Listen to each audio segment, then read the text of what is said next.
sonidos, sino por el orden, la estructura, lo que cuando uno estudia música aprende como melodía, armonía y ritmo. Es decir, por un patrón inteligente que ordena los sonidos de cierta manera. Ese patrón inteligente, ese orden, está del lado de la música.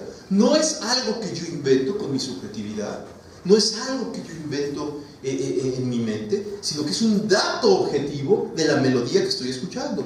Y por eso puedo distinguir entre el ruido objetivamente y la Quinta Sinfonía de Beethoven. Esa distinción se posibilita porque yo soy capaz de no solamente sentir los sonidos, sino entender el orden. Y ambas cosas suceden en simultáneo. Ambas cosas suceden en simultáneo. Cuando yo escucho con mis oídos la melodía, aunque yo no sepa hablar con palabras sofisticadas, ni tenga yo grandes conceptos en mi boca de teoría musical, escucho los sonidos y al mismo tiempo entiendo su orden. Y por eso, a lo mejor después de ir a un concierto, a la mañana siguiente me estoy bañando, empiezo a silbar la melodía que se me quedó pegada de la noche anterior, y alguien que me oye desde fuera de la regadera me dice: ah, estás cantando la última canción de Zoé. ¿Sí me explico? No la estoy reproduciendo con los mismos sonidos de la orquesta o del grupo musical. Al contrario, mi silbido es sumamente modesto. Apenas si algunos pequeños datos sensibles medio rememoran algo de la pieza musical que antes aprecié. ¿Sí me explico? Pero logro identificar cuál es la melodía que está silbando mi hermano, mi compañero, porque logro entender el patrón, el orden, la armonía, el ritmo, aun cuando los datos sensibles sean muy modestos, casi nulos. No sé si me explico. En otras palabras, lo que hace a la música ser música es ser un conjunto de sonidos ordenados de cierta manera y reconocer ambas cosas como datos objetivos propios de la experiencia musical. Tener una experiencia musical no es solamente oír sonidos, sino es entender el orden de esos sonidos, y aunque uno no use palabras sofisticadas para reconocerlo, gozarse en ese orden, ¿no? Gozarse en ese orden sonoro, digámoslo así. Pongo un segundo ejemplo así muy boitiliano, que aunque parezca así medio sonso, es muy bonito porque ayuda mucho luego a entender que ese es el método de Wojtyla. Cuando un joven galán, ¿no?, está buscando a su novia, está pretendiendo a una chica, decía Wojtyla, pues de repente a lo mejor no usa el lenguaje de las palabras, se pone todo nervioso y no sabe ni cómo decirle y cómo llegarle, ¿no? Y entonces toma una flor, ¿no?, toma una rosa y se la regala a la chica. Si la chica es inteligente, o sea, si no solamente usa sus sentidos, va a mirar la rosa y se va a preguntar: ¿qué me estará queriendo decir? Si la rosa es rosa, el mensaje es amistad. ¿Sí me explico? Si la rosa es blanca, o indiferencia, ¿no? Y si es amarilla, desprecio. Y si es roja, amor, pasión, ¿no? Realmente le trae ganas a la chica, ¿no? Si la chica solamente apela a los datos sensibles, al color, al olor, etcétera, si reduce la experiencia solo a lo que los positivistas reconocen de ella, la chica es incapaz de reconocer un significado en el gesto de entregarle la rosa. Pero si la chica expande el horizonte de la experiencia, digamos, ultra positivísticamente, más allá del horizonte de lo que dicen los libros de la SEP, ¿sí me explico?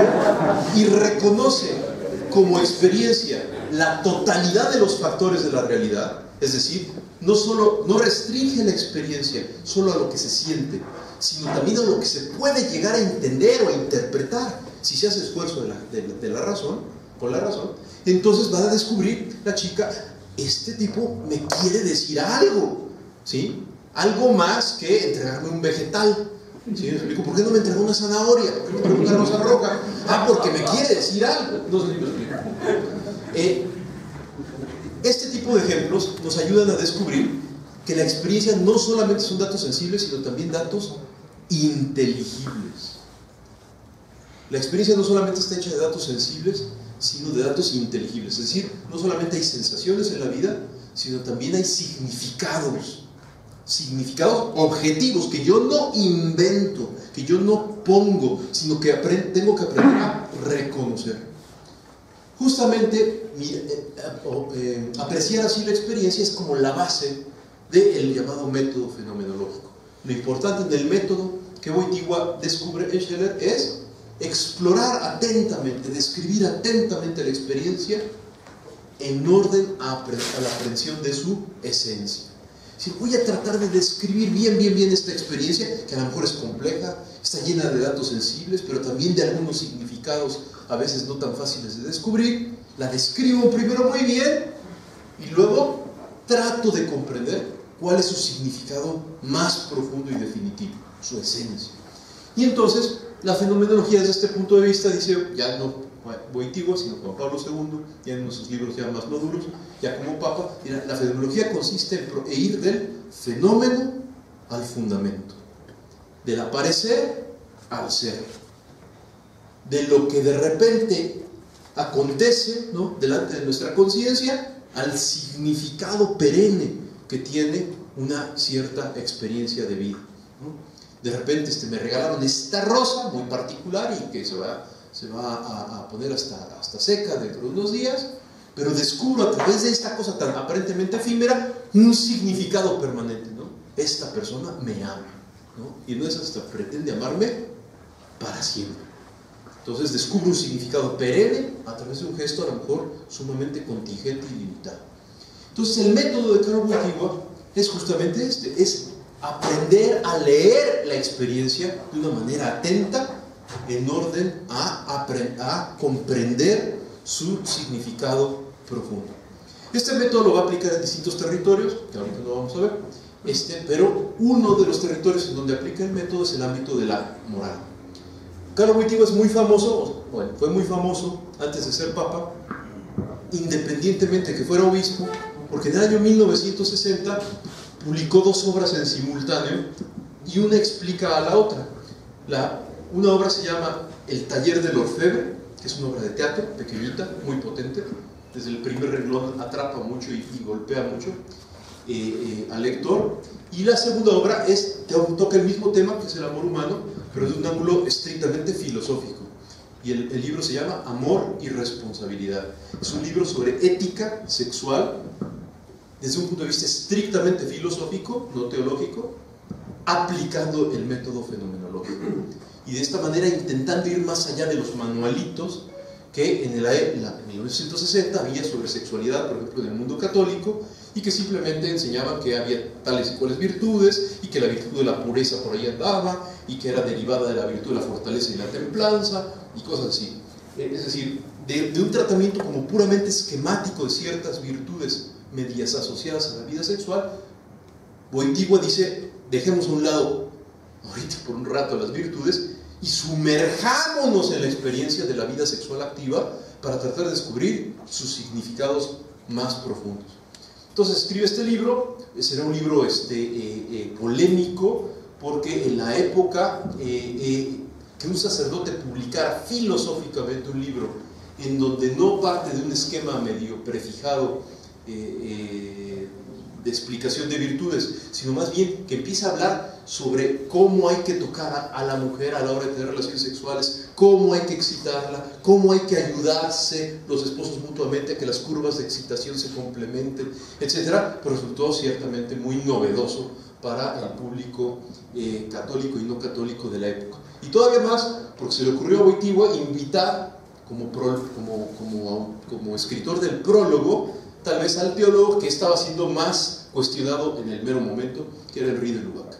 Henri de Lubac, por otra serie de razones, era un gran teólogo católico francés, jesuita, y en ese momento era acusado de ser progresista, modernista, heterodoxo, hereje, y entonces Wojtyła lo invita a que escriba el prólogo de su libro, y bueno, se vuelve pues un mega éxito, ¿verdad? Por supuesto, porque como que olía prohibido. O sea, este libro no es el libro ordinario del Padrecito Piadoso, sino es un libro muy avanzado sobre vida sexual activa y además con gran respeto, pero con gran claridad, hablando de detalles muy íntimos de la vida sexual de las personas. Luego él seguirá escribiendo ensayos filosóficos sobre la cuestión moral, y así llegamos prácticamente ya hasta poco antes de ser elegido pontífice de la Iglesia Católica, hacia el año 1976. Él ya tiene un discípulo que lo sigue continuamente, que ha aprendido a usar este método, que se llama Tadeusz Stixchen.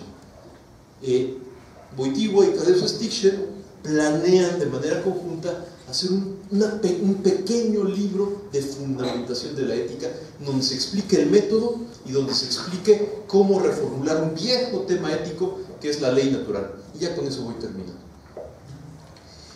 Uno de los temas clásicos de la ética cristiana es el famoso tema de la ley natural. Y Wojtyła sabe, por los manuales que él ha leído durante toda su vida, que la manera más o menos tradicional de explicar la ley natural es la siguiente. Primero al público que esté tomando la clase se le dice: el ser humano tiene una naturaleza, es decir, que el ser humano tiene una esencia, tiene un conjunto de características más o menos estables que lo caracterizan como miembro de la especie humana. Entonces el ser humano tiene pues una esencia definida, una naturaleza definida. Segundo paso: de esta naturaleza brotan ciertas inclinaciones naturales. ¿Por qué? Porque cada cosa actúa de acuerdo a su naturaleza. La gallina cacarea, ¿no? La licuadora pues muele cosas, ¿no?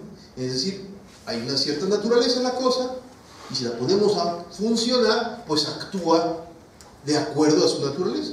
Es decir, brotan de ella una serie de inclinaciones naturales.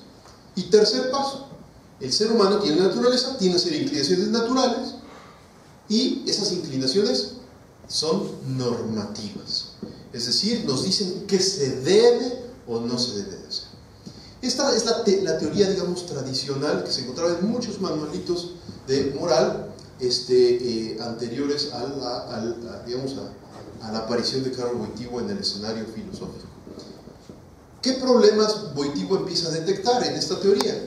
Pues nada más y nada menos de que también dicen que él decía, es la leyenda, ¿no?, que dicen sus discípulos, que él decía: pues bueno, esta teoría es muy funcional para los que tienen inclinaciones naturales muy virtuosas, pero para mí, que no las tengo tan virtuosas y rectas, pues es un problema, porque si yo me fijo atentamente en lo que naturalmente brota en mí como inclinación, en una de esas no voy a hacer cosas buenas, voy a hacer cosas bastante cuestionables en el terreno de la moral.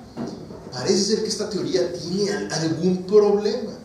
Si yo afirmo que las inclinaciones naturales son normativas, es decir, que ellas son la fuente de la norma moral, entonces, híjole, pues cualquier cosa que se le antoje a mis inclinaciones naturales va a ser lo que se debe de hacer, va a ser el bien.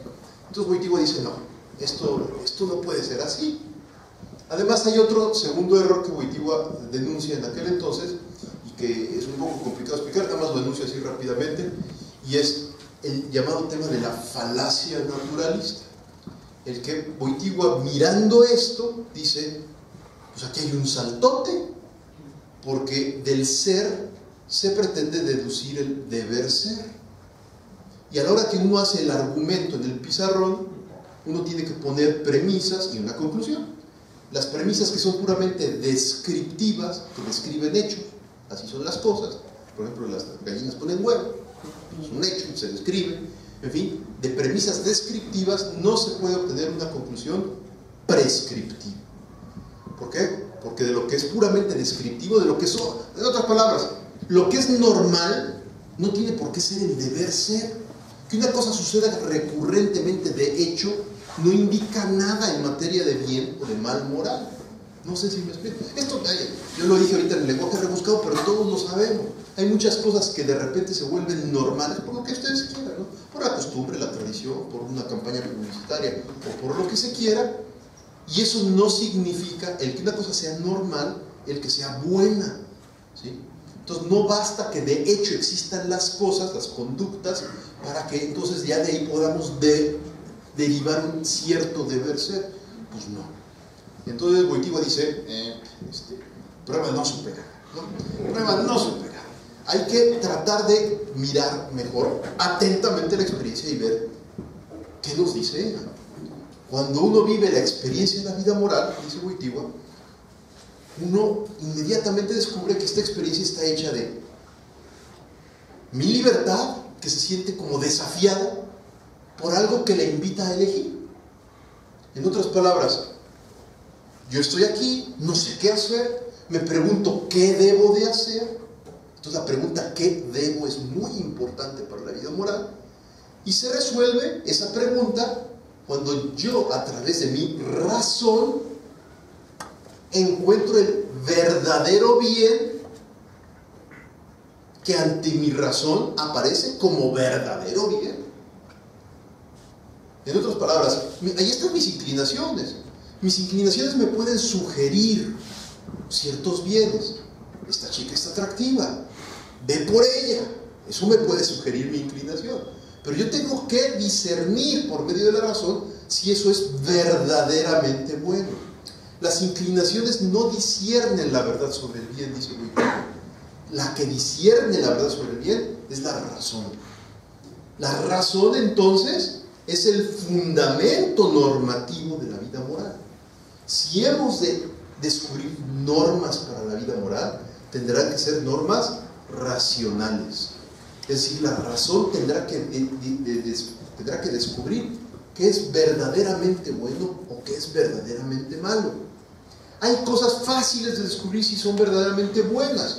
Por ejemplo, de repente, al preguntarnos si conviene vivir o morir, pues vaya, no es necesario hacer un análisis demasiado complicado para descubrir que la muerte es la carencia de vida. La vida es algo más bien positivo, existente. La muerte es como una especie de faltante. Y entonces, racionalmente yo descubro que es verdaderamente bueno vivir, y por lo tanto, lo conveniente es evitar la muerte. No sé si me explico. O sea, hay cosas como sencillitas que se pueden descubrir como verdaderos bienes, como por ejemplo preferir la vida a la muerte. Hay cosas mucho más complejas, como ¿se deben o no se deben de usar anticonceptivos al momento de tener relaciones sexuales dentro del matrimonio? Ah, caray, eso no está tan fácil de discernir. Pero Wojtyła dice, hay que usar el mismo método. Hay que fijarse en la experiencia, mirar si hay significados objetivos, no inventados, sino objetivos, inmersos en la experiencia, y de esa manera descubrir, por medio de la razón, qué es lo verdaderamente bueno. Todos lo sabemos que Wojtyła, por sus investigaciones, fue invitado por Pablo VI a colaborar en la redacción de la Humane Vitae.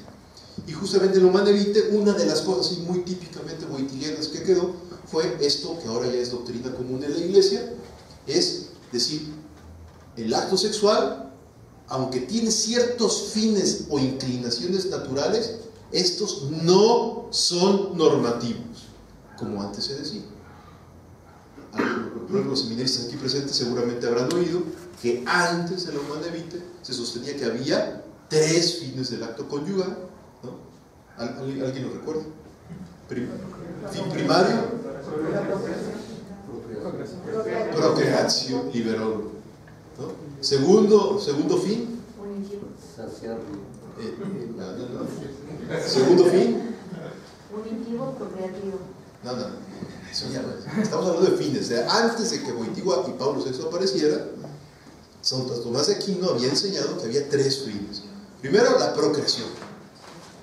Segundo, mutuum adjutorium, la mutua ayuda. Y tercer elemento, tercer fin, remedium concupiscencia, el remedio a la concupiscencia. Entonces Santo Tomás enseña que hay un fin primario, la procreación de los hijos, y 2 fines secundarios, la mutua ayuda y el remedio a la concupiscencia. Wojtyła dice, pues a lo mejor estos fines están, pero no son normativos. No son normativos. Porque cuando se pone la procreación como fin primario, se mete a la pareja en una serie de peripecias de la vida, en la vida práctica, en donde pareciera que hay que siempre estar teniendo hijos para legitimar un acto sexual. Y entonces Wojtyła tendrá palabras durísimas a algunos hasta les parecieron casi groseras, diciendo que una mera actitud reproductivista de la vida sexual distorsionaba la verdadera dignidad y belleza del acto sexual.